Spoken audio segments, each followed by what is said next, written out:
Thank you, Mr. Senator President. Cayetano is Yes, recognized. please. Thank you, Mr. President. The distinguished gentleman, Senator Marcoleta from Tarlac and Senador ng buong bansa. Sir President, initially I wanted to speak pagbotohan na po. But very interesting po yung question na bringing up ni Senator Lacson. But aside from that, Mr. President, masyadong mabigat yung crossroads na hinaharap ng ating bansa. And remember, assuming we do nothing today, I am 101% sure that on February 6, 2026, an impeachment case will be filed against the Vice President. Maybe against other impeachable officers too. So I think it is very important that mahimay natin yung desisyon, yung sentimento ng institusyon na to, mailabas hindi lang sa social media at sa traditional media ang mga puntong nagsasaliwa, meaning pong parang hindi nag-uusap eh. So at least here we disagree, but whether we listen to the minority leader or to Senator Marcoleta, we agree to listen to each other and to examine each other's points. So I just like a few minutes on some very important matters. Let me start by the accusation that because of this decision, masyado nang mahirap at wala nang mai-impeach. So may I ask Senator Marcoleta if he would give me the honor of asking him a few questions and allowing me to interpolate on 2 or 3 topics. The first one is whether or not naging imposible na mag-impeach under this decision. The gentleman may proceed if Senator Marcoleta will so allow it. Yes, Mr. President.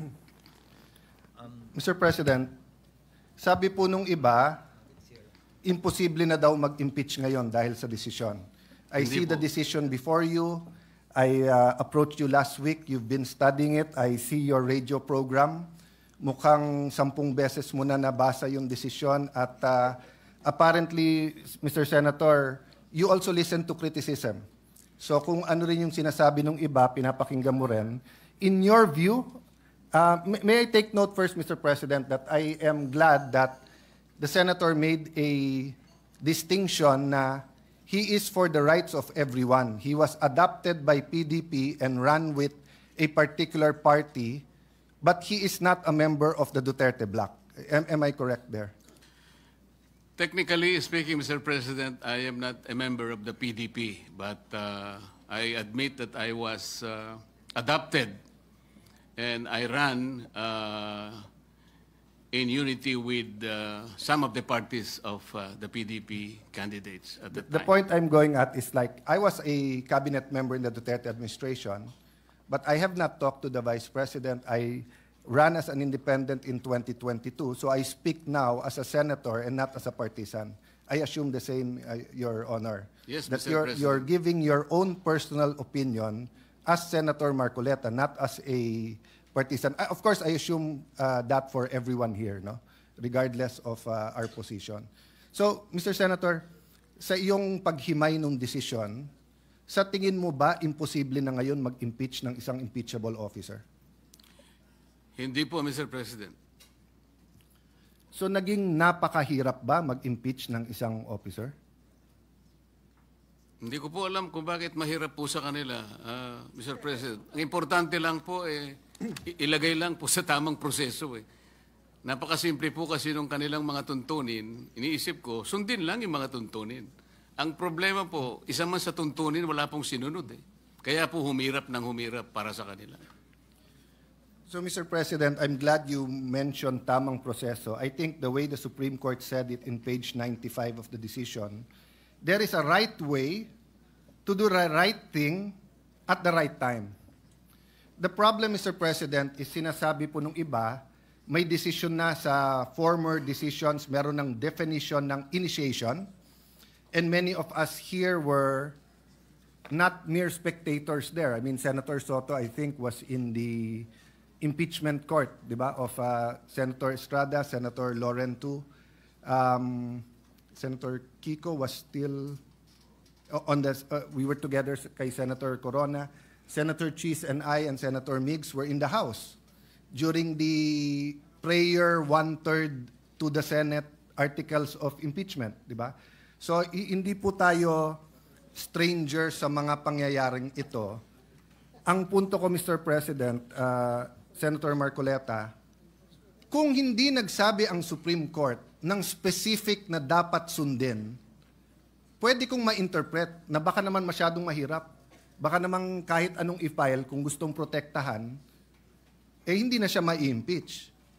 Paano na yung accountability? But is it true, Mr. President, that on page 93 of the decision, the Supreme Court actually narrated what has to be done for a valid impeachment complaint? Yes, Mr. President. Allow me to read. 1, the draft article of impeachment or resolution should be accompanied by evidence when made available to members of the House, especially those who are considering its endorsement. 2, the evidence should be sufficient to prove the charges in the articles of impeachment. 3, the draft articles of impeachment and their accompanying evidence should be made available to all members of the House of Representatives, not only to those who are being considered to endorse. Impeachment is an act of the entire House, which requires a qualified minority of only one-third of its members to be transmitted to the Senate. However, the House of Representatives is a deliberative assembly where each member should be allowed to represent the views of their constituents. Let me stop there first. Mr. President, may problema ba yung number 1 na yung articles of impeachment kailangan may ebidensya? Wala pong problema doon, Mr. President. Hindi ba ho baliktad? Kung walang ebidensya, may problema. Tama po. Kasi kung walang ebidensya, ano yon? Tapon mo sa Senate, bahala na si Batman. So, precisely tama ang Supreme Court that even if one-third endorse or file, dapat may ebidensya na. Let me go to the second part. The evidence should be sufficient to prove the charges in the article of impeachment. Mr. President, tama po ba na iba po yung sufficiency at iba din po yung quality or yung burden of proof? Di ba? Opo. So halimbawa po, sa piskalya, hindi po kailangan sa piskalya beyond reasonable doubt. Probable. Kailangan lang that there is a probable cause that a crime was committed and there is probable cause that the accused committed that crime. Yes, Mr. President. So in the same manner, hindi sinasabi dito sa 2 na kailangan mo ipresenta sa mga congressman lahat ng testimony, lahat ng ebidensya. Ang kailangan lang, if you assume the evidence to be true, it will be enough to convict. Tama po. Because if not, then sayang lang ang oras natin sa Senate. Kung may articles of impeachment ka, walang ebidensya or may ebidensya pero yung ebidensya is not sufficient to prove the charges, either the Senate will be a kangaroo court and convict without evidence or we will be wasting our time. So wala rin problema sa number 2, Mr. President. Wala po, okay. Mr. President. Number 3, ang sinasabi lang ng number 3, kahit na pumirma yung one-third, kailangan ipakita pa rin sa lahat ng Kongreso. Isa po sa hinanakit po yun nung bata ako dahil ako po'y payat nun at hindi katangkaran. Parati akong saling pusa sa basketball, baseball, volleyball, dahil hindi po ako ganong kagaling sa sports. Sa Congress ba, hindi ba tamang rule to? Na kahit wala ka sa majority, kahit wala ka sa qualified minority, kapag ka may impeachment, merely being elected as a representative of the district or of the party list, dapat ipakita man lang sa iyo yung articles of impeachment at saka yung ebidensya. Tama po kayo. Wala man lang po akong nakita sapagkat ako po hindi isinali sa pakakitaan ng... So naiintindihan niyo po kung paano maging saling Hindi ko nga pusa. po alam na meron na po pala. Hindi man lang kami binigyan eh. Kaya nung tinanong ko po yung aking mga kasama, kayo pala binigyan, bigyan nyo nga ako ng kopya. Para nabasa ko. Wala rin kami. Paano nyo pinirmahan? O hindi naman namin binasa ng pinirmahan na. Basta meron lang binigay ng mga signature pages. Doon lang kami pumirma. So hindi nyo nabasa? Hindi. God and the world has a way of correcting itself because Now I have the privilege of serving the people here, not as a salimpusa, and definitely, Your Honor, as chairman of the Senate Blue Ribbon Committee, is not a salimpusa here in the Senate. In fact, you are an esteemed neophyte with a very powerful committee. So, again, number 3 is just a simple walang salimpusa rule, which is very good. Number 4, respondent have the opportunity to be heard on the draft articles of impeachment. Hindi ko na po babasahin dahil mahaba, pero basically ang sabi ng Supreme Court dito, hindi naman kailangan pumunta doon ang Vice President. Pwedeng through pleadings. Meron po bang masama dito, Mr. President, na kapag may na-impeach, bigyan man lang siya ng kopya at pasagutin muna siya sa House bago siya pasagutin sa Senate? May masama po ba dito? Wala pong masama, Mr. President. Ang totoo nga po, sinasabi nga na dapat i-repair po lahat ng impeachment complaints, kahit na yung pinirmahan ng 1/3 o higit pa, i-repair sa Committee on Justice. Yun po ang paraan siguro para magkaroon man lang ng pagkakataon ng Vice President, kahit na by pleadings lang, makasagot siya. Yeah. Pero hindi nga po ibinigay. Before I go to number 5, just because I like your answer, Mr. President, one thing that guides me, no?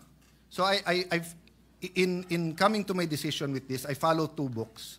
One, the Bible, which is of course a covenant between God and people, tayo, and the Constitution, which is a covenant among the Filipino people and the government, no? Alam mo, both books talk about due process. Ang Panginoon, nung kinain ni Adam at Eve yung prohibited fruit, nagtanong muna siya, ba't kayo nagtatago? Hindi nag-accuse, nagtanong muna, pero alam na ng Diyos. So ang ibig lang sabihin ng due process, sabi ng desisyon ng Supreme Court, magtanong ka muna bago ka humusga.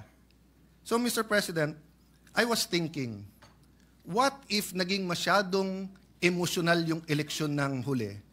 And one-third of members of Congress ay naging anti-administration at ang kinahaharap natin ngayon ay isang impeachment labang kay President Marcos at pag siya'y na-impeach, magiging presidente si Vice President Sara.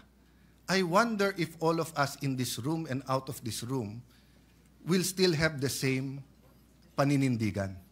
I hope I will. I'm not judging. I am just saying, Mr. President, what helps me is those 2 books, but also to put myself in the opposite side, to put myself in that position. What if, so I'm looking, I see my good friend, former Senate President Zubiri, shaking his head. So natanaw ko tuloy si Senator Kiko. What if Vice President Lenny and Senator Kiko won in 2022? And what if ang ini-impeach ngayon ay si Senator Kiko? I hope yung decision ko to support this decision would be the same.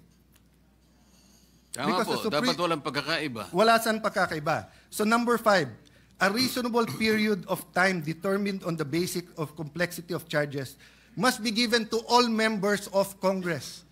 Kasi lumalabas po, yes, tama si Senator Soto, ibang mode yung 1/3. Pero lumalabas po mismo sa pleadings, mismo sa sinabi ng House of Representatives, wala pang 3 oras. Yung Wala po. ibinigay sa mahigit 200 na pumirma, samantalang ang complaint is a few hundred pages. Tama po ba? Mahaba pong pahina lahat ang sinabi sa akin, Mr. President, at hindi po nila na kayang basahin sapagkat wala nga silang kopya. Humihingi po sila ng kopya bago pumirma, ngunit wala pong ibinigay. Yun po yung sinabi sa akin ng mga ilan sa aking mga kasamahan doon. Yung number 6 po, Mr. President, madali kasi kailangan yung impeachable act is an act done while they were in their present office. So wala naman pong problema dyan. Meaning, kung may nagawa si Senator Cruz nung konsyal pa siya, pero ngayon Vice President na siya, hindi naman siya pwedeng impeach base sa ginawa niya nung konsyal siya. Tama po. So madali po yon. Number 7, at the very least to accord the opportunity to be heard under the requirement of due process in the procedure under Article 11, Section 3, Paragraph 4, after the draft articles of impeachment and required proof arrived at. Letter A, the House of Representatives should provide a copy of the draft articles and its accompanying evidence to the respondent and give her an opportunity to respond within a reasonable period. May problema po ba dito? Wala po. Kapag ka ganito kabigat, natatanggalin mo ang isang impeachable officers, tama po ba yung surprise? Hindi po. Parang, oh, eto yung wag mo nang tignan, 1/3 naman kami, sa Senado ka na, sa Senado ka na mag-reply.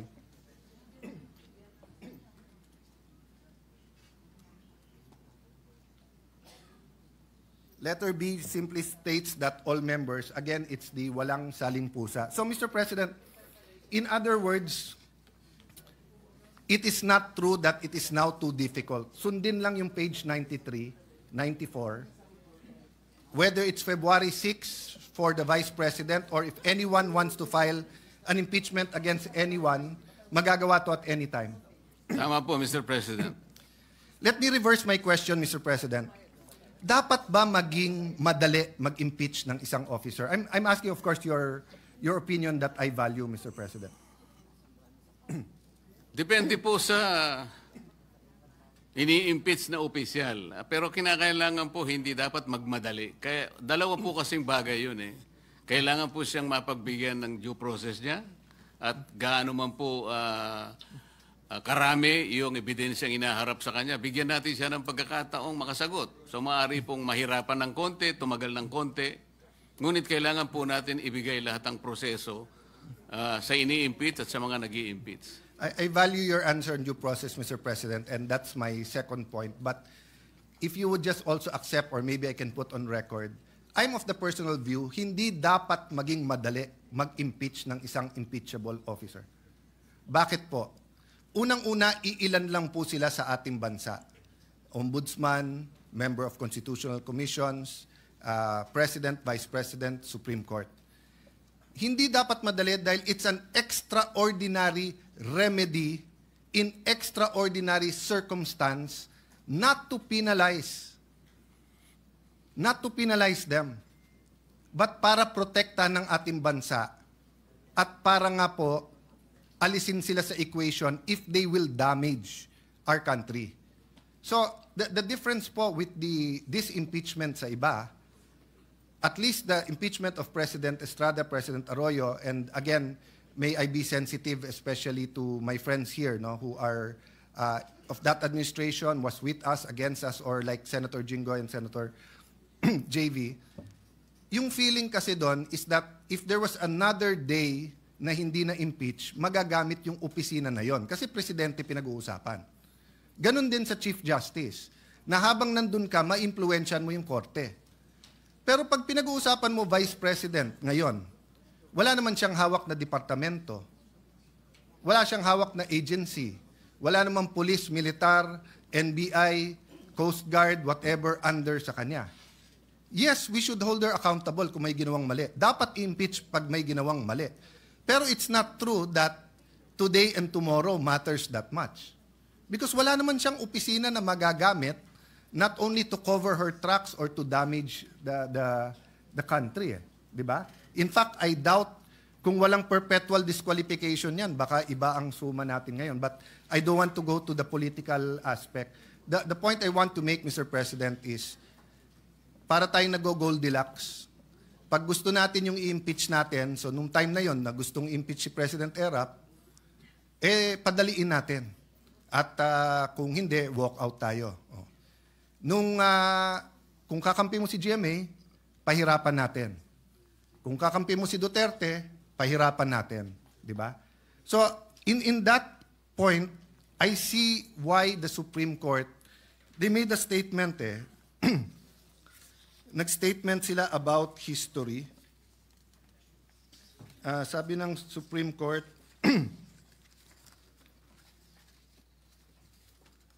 ito po, sa page 94, we understand our history. We have learned that in the past, momentary desires to do what is convenient and concede means to ends have inadvertently created precedents that weaken the succor of law for those who dissent, or those that are society's margins, or those who have fallen out of grace from the powers that be. We have learned that the clash of political interests in the past, often disguised by noble intentions, have obscured the need to address the real problems of corruption, inequality, poverty, and disempowerment faced by our people. Kung ito lang po ang sinabi nila, Mr. President, sasabihin kong hindi ba namumulitika yung korte? But sinabi nila to after page 93 na iniisa-isa nila paano mo i-impeach eh. So parang ang tinuruan na ang Senado at saka House, gusto nyo impeach ang Vice President o sino man, sundin nyo lang to. Wala na kayong problema. So I think in that sense, Mr. President, it's a balanced decision. Ang question, Mr. President, yung tanong ni Senate Minority Leader, former Senate President Soto, operative fact, Mr. President. Mr. President,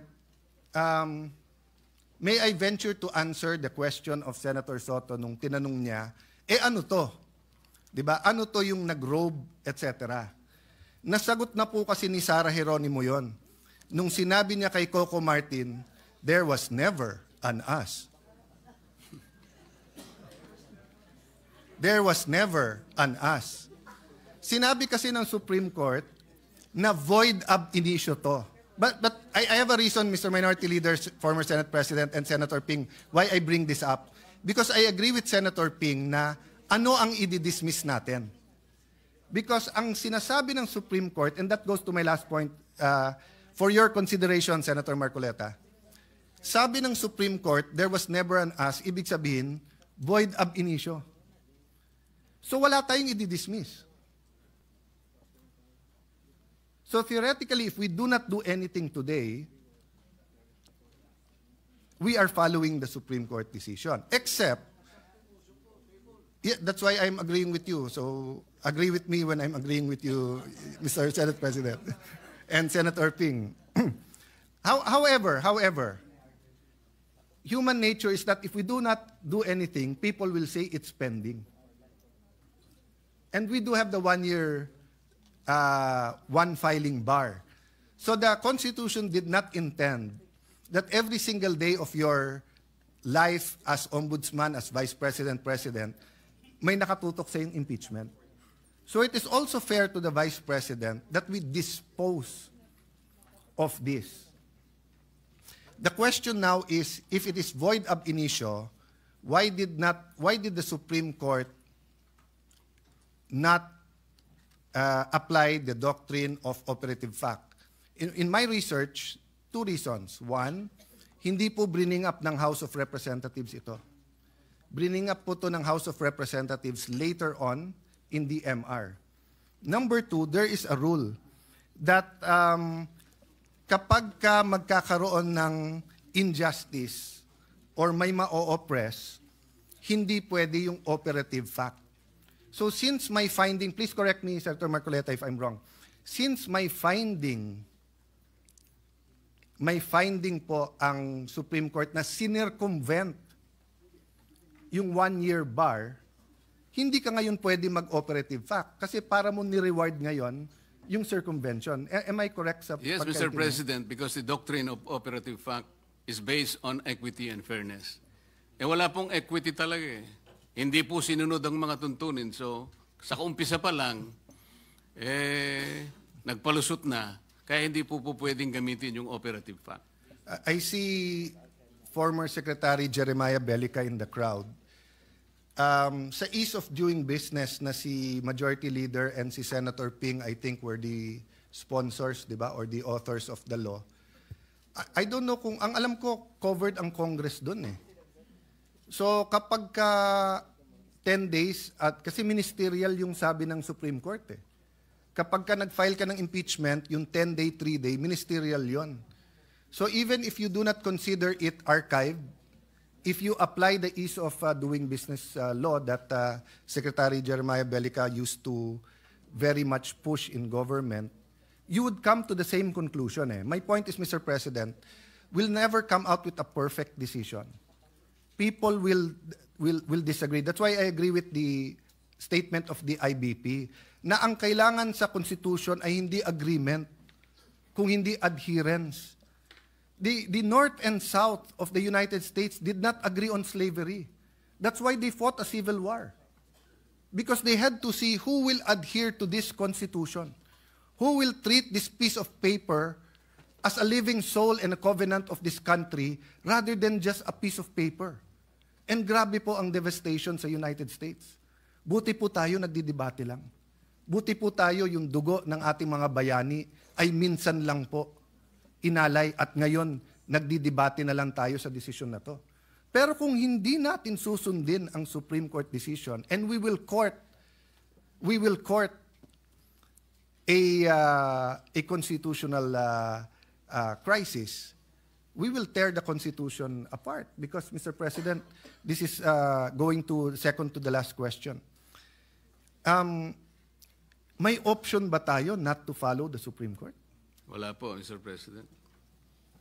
So it's for academic discussion and for criticism, for enlightenment, and trying to influence the court na masama decision nyo. In accordance, I respect the opinions for those who think na masama yung decision. But in actuality, as an institution, we have to follow, hindi po ba? Tama po, Mr. President. Is the gentleman a member of the Commission on Appointments? Wala pa po yatang ini-elect. Hindi, kasi may decision ang Supreme Court kung paano hati-hatiin yung membership ng CA. Kung hindi rin natin susundin yung decision ng Supreme Court sa impeachment, wag na rin natin sundin sa CA. What about sa sweldo ng mga senador? Diba, sabi sa konstitusyon, sa mga batas, hindi tayo pwede magpasa ng batas na makikinabang tayo. Tama po yun. So kung disagree tayo, wag na rin natin sundin dahil mas mataas na sweldo yon. Kailangan po kasi palagi nating isasaalang-alang kung anong sinasabi ng desisyon ng Korte Suprema at hindi yung sarili po nating nilalayon o sarili nating interes. Correct po ba? Especially when we disagree. Madali kasi magsang-ayon pag we agree eh. Tama po. Maraming magsasabing nag-uusap tayo through microphone but we agree on many things. But mas mahirap when we disagree. Tama So, po. Mr. President, so since we disagree slightly on dismiss, would the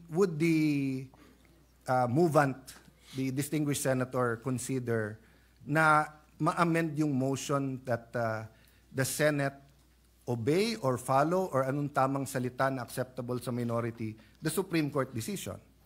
Because if the motion is to obey the Supreme Court, so if the Supreme Court reconsiders, the motion still carries, then we will follow. If they don't, we will still follow. And right now, sabi naman nila, it is immediately executory. So as far as I'm concerned, it doesn't exist. But I agree with the gentleman, there's some action that is wanting eh. Kung hindi, it's there floating in the air. Anyway, I leave that as a question. There might be some people who want to interpolate, Mr. President, but may I offer that solution?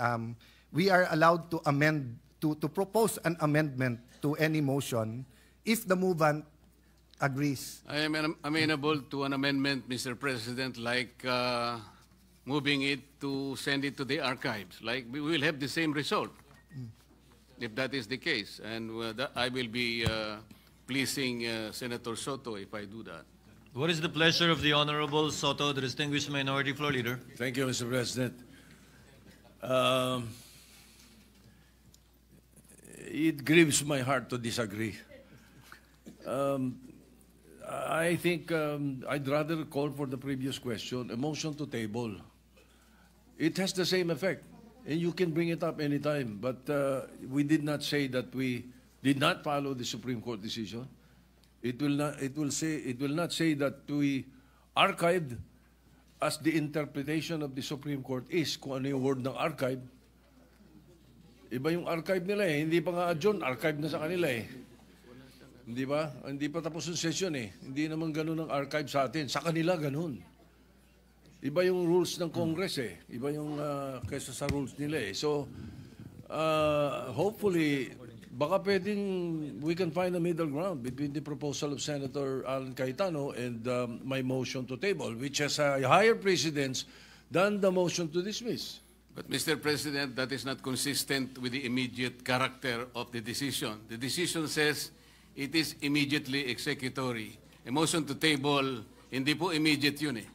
Tsaka sabi nga ni Senator Cayetano, somehow there should be some action the people are waiting for some kind of a closure before this chamber, because that particular decision is directed to no one but to the Senate, Mr. President. Sir President. Before the chair recognizes any member, the parliamentary status is that a motion was made by the Honorable Marcoleta, which he is willing to amend, and a higher order of precedence motion was made by the Honorable Minority Floor Leader. Both are pending, and to afford time for both the Minority Leader and the original movant to perhaps consider and find a compromise as agreed upon earlier, can we proceed with the interpellations and interjections, manifestations, if you will, Yes, of the yes. other members who had manifested to so interject and make known their position through a manifestation or interpellation? Yes, Mr. President. Thank you. Therefore, I withdraw the call for the previous question, and then allow that to proceed. But then again, just a point of information for our colleagues. The Supreme Court has just received a motion for a TRO for the Senate not to take up this particular case. It was filed yesterday by the former Associate Senior Justice Tony Carpio, also Ombudsman Conchita Carpo Morales, Commissioner Heidi Mendoza, religious leaders, former military and public servants, Ms. Sheila Magno, students and the youth and the academe. They have filed a TRO with the Supreme Court, and we are awaiting something to that effect. It might come out today, and then we are, again, inuunahan natin. So hopefully, yes, we can proceed, Mr. President. Thank you, Minority Floor Leader. Your manifestation is duly noted. Senator Cayetano, Sir President, let me agree wind with... up. Let me just agree with both you and the Minority Leader. And of course, thank Senator Marcoleta for his openness. Ang intention ko lang naman po in proposing an amendment, wala pa yung actual words, no? But, Mr. President, kasi kung pwede, pag bumoto tayo, dahil mabigat po yung pagbobotohan natin at most of us have dug in already sa legal opinion natin sa boto natin.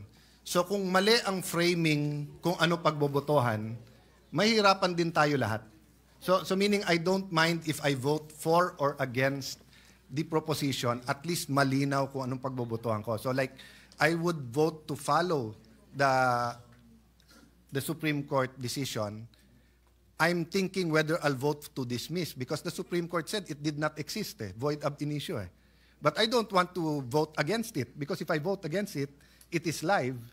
And precisely the Supreme Court said immediately executory. No? So let me yield the floor para dun makapagtanong yung iba. But I'm hoping some of us can come up with language that will be acceptable. We might not have a unanimous vote, but at least klaro kung anong pinagbobotohan natin. Thank you very much, Senator Marcoleta. What is the pleasure of the Honorable Cayetano? Just 1 minute, Mr. President. Just for the information of the body, there's actually a Supreme Court case about the power to dismiss a case. Ito po yung Velasquez Jr. versus Lisondra Land 2020 case. Ang sabi niya, in order for the court or an adjudicative body to have authority to dispose of the case on the merits, it must acquire jurisdiction over the subject matter. It is axiomatic that the jurisdiction over subject matter is conferred by law and not by the consent or acquiescence of any or all of the parties or by erroneous belief of the court that it exists. Thus, when a court or tribunal has no jurisdiction over the subject matter, the only power it has is to dismiss the action. So Supreme Court na mismo nagsasabi na pag walang jurisdiction, it does not exist. So sabi ng Supreme Court dito, void ab initio yung articles of impeachment. Pag tinitingnan natin rules natin, the impeachment court is triggered by an articles of impeachment. Kung walang article of impeachment, walang court.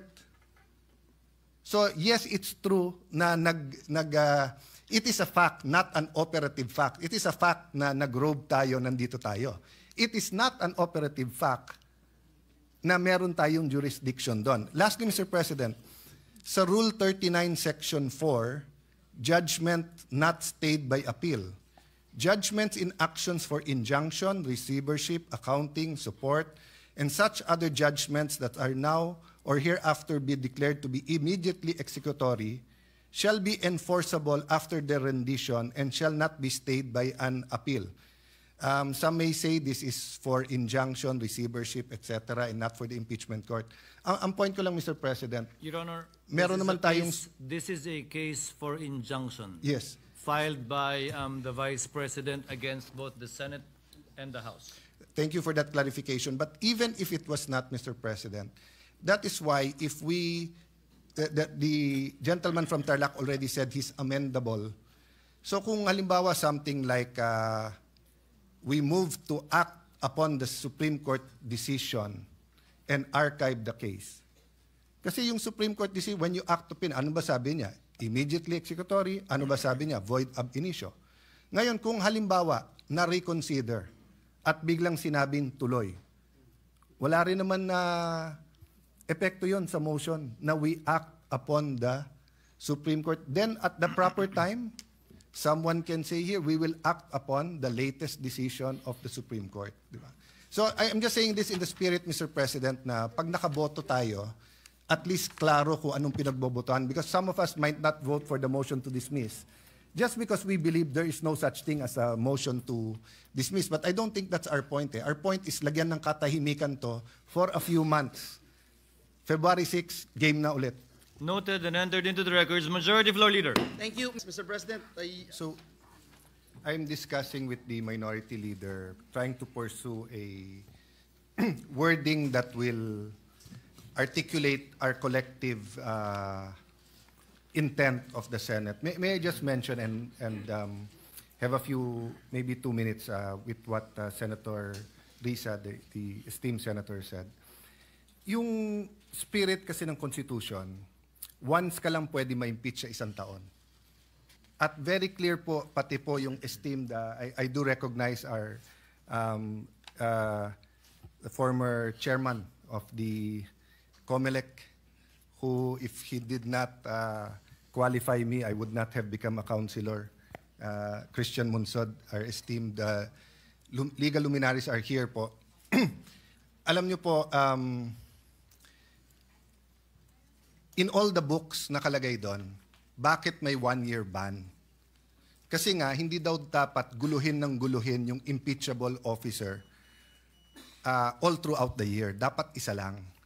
So yung spirit ng decision, nung sinabi ng BARD na, bigyan mo siya hanggang 1 year, hanggang February 6. Pero lumabas tayo sa legal.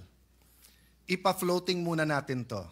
I-dribble muna natin, tignan muna natin. When is the soonest that the Supreme Court can decide? The next 15, 30 days? By September 1, simula na ng budget hearing sa House. By late September, simula na tayo sa Senate. Baha, DepEd, gamot, trabaho, lahat yan, inaasikaso natin. Kung walang choice at isasabay natin impeachment hapon, impeachment umaga, legislation, bakit hindi? Pero hindi ba dapat bigyan din natin ng katahimikan yung ating bansa at least until February 6? Na sinabi na ng Supreme Court, barred, mali ang proseso, tuldukan na rin natin sa Senado. So, ang isa na lang po ang pinag-uusapan natin, which I want to give honor and thank the minority leader na, pero may appeal. So, whether or not the Senate says tuldukan na natin, nandun pa rin sa Supreme Court yung appeal. Would it be acceptable both to Senator Marcoleta and to the minority? What if we word the motion that we move to adhere to the decision of the Supreme Court in Duterte versus period? Huwag na natin ilagay sa dulo kung dismiss area. Merely adhering. Kasi nasa decision naman, nasa loob na naman ng decision na void ab initio and executory right away. So I don't know if that's acceptable. No? I'm trying to think of a word. Adhere, even obey kasi baka ma-misinterpret na Because some of us say na wala tayong choice to obey, some think na wag tayo subservient, di ba? But adhere might be a good word. Senator Marcoleta, are we getting closer or medyo lumayo? I think, Mr. President, we're getting closer, except that we should put some operative words there that would indicate the closure of this very issue. Mr. President, what if it's we move to for the Senate to adhere to the Senate to the Supreme Court decision in Duterte versus House of Representatives, and hereby terminate whatever unless or until certain time na may. Mr. President, may I ask the good sponsor? Is it? Can we mention the appeal? I don't think so, Mr. President. I think we can only Because adhere. it's immediately executory. I think in obedience to the decision of the Supreme Court, the Senate adheres to it and put to rest. Let me put it another way, Mr. President. If a motion is approved to act upon the decision and to adhere to the decision, am I correct, Mr. President, that that will be the decision, that will be in our journal, and then by operation of administrative process in the Senate, everything that has to do with the impeachment will be sent to the archives? That is correct, Your Honor. That is the Yeah, I yield to administrative procedure Yes. that will logically follow. I yield to my colleagues, Mr. President. I'm just trying to Senator come up Zubiri with a is consensus. Mr. President, I will just explain the yes. difference so that we know. Senator Cayetano is Yes. recognized with the permission Yes. of Senator Intulfo. Thank you. Mr. President, the reason why I want to explain the difference, para malaman natin bakit malapit pero malayo. Yes, okay. Because when you laid it on the table, ang ibig sabihin niyan, buhay pa yung impeachment. Samantalang sinabi ng Supreme Court, immediately executory. So pag lay on the table, buhay pa yan, pero mamamatay yan paglabas ng MR. Pag in-archive mo, baliktad. Patay na yan. Kasi sinabi na ng Supreme Court, immediately executory. Void ab initio. Pero mabubuhay yan pag binuhay ng Supreme Court. Now, ang ibinigay na po ni Senator Marcoleta sa atin, pumayag na siyang tanggalin yung word na dismiss. Because nga, even I question, we're going to dismiss, wala nga jurisdiction. Although there's a Supreme Court ruling saying na pag wala ka na magawa, walang jurisdiction, i-dismiss. So the proposal, which is accepted by Senator Marcoleta, is that we adhere to the decision and then archive it. So ang natural effect nun, sinunod natin yung Supreme Court na immediately executory. Wala tayong, we cannot say na tama to, malito, malito. You only have two choices. Do you follow the Supreme Court or you don't follow? You cannot say tama to, malito. So that's I think that's the level of disagreement. Okay, I Mr. take Chair. note of Senator Cayetano Alan. Sir President, sabi po ng preamble ng Philippine Constitution, we, the sovereign Filipino people, imploring the aid of Almighty God in order to build a just and humane society and establish a government that shall embody our ideals and aspirations, promote the common good, conserve and develop our patrimony, and secure to ourselves and our posterity the blessing of independence and democracy under the rule of law, a regime of truth, justice, freedom, love, equality, peace, do ordain and promulgate this Constitution. Nanumpa po tayo na susundin natin tong Constitution na to. Madali pong sumumpa, mahirap to pa rin. Madali pong sumumpa na susundin kung naniniwala tayo sa desisyon. Paano kung hindi tayo naniniwala sa desisyon? Paano kung ang tinatanggal ngayong hapon na to ay si President Marcos at ayaw kong maging presidente si Vice President Sara Duterte? Will I have the courage to follow the same decision? That is the test I apply to myself today. Tinignan ko po ang Supreme Court decision, solid po. Hindi nito inaalis ang kapangyarihan sa House to initiate impeachment. February 6 po, sigurado yan. In fact, before February 6, may Quadcom na, magiging Glorieta na yan soon. Tuloy-tuloy po yan, yung mga investigasyon na yon, kasi ganun ang politika sa Pilipinas. I hope yung sa baha, imbestigahan din. I hope yung sa corruption, sa smuggling, sa karami-rami nating utang, not only this administration, last administration, 10 administrations. We in this room are all for accountability, but tama yung Supreme Court sa tamang panahon, tamang proseso. Jeremiah 29:11 tells us, "For I know the plans I have for you, plans to prosper you and not to harm you, plans to give you hope and a future." Plano ng Diyos, pagpalain tayo. Pero plano ng Diyos, durugin tayo.